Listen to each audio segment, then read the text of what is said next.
One in 5 children are still not receiving the full basic package of immunizations.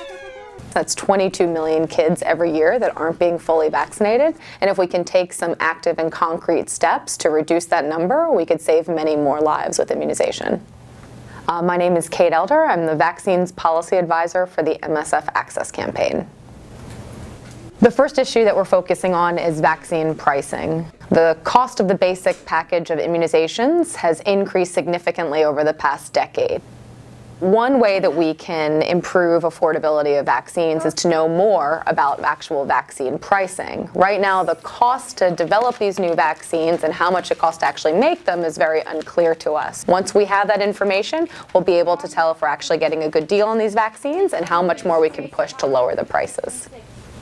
Another issue that we're advocating on is use of new vaccines in humanitarian emergencies.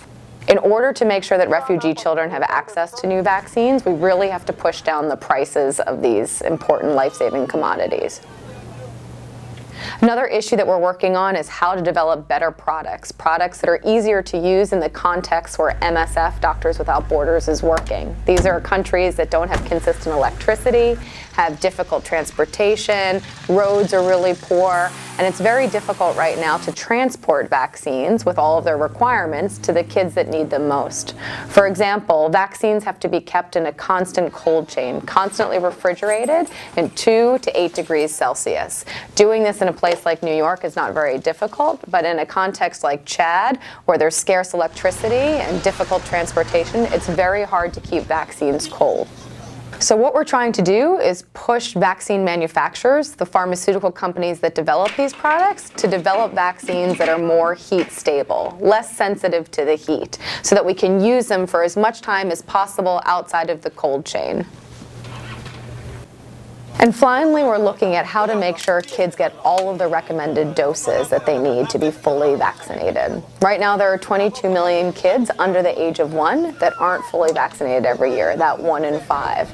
And each year, almost 10 million kids start the immunization series but don't complete it. Right now, most countries are only vaccinating children up to 1 year of age.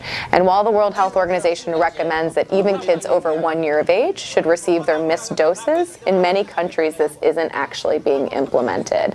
For example, in places where MSF works, often we see that only up to 40% of the kids that are coming into the clinics have been fully vaccinated by the age of 1. So we need to make sure that even if children are over 1 year of age, we're checking their vaccination status and catching them up on those missed doses.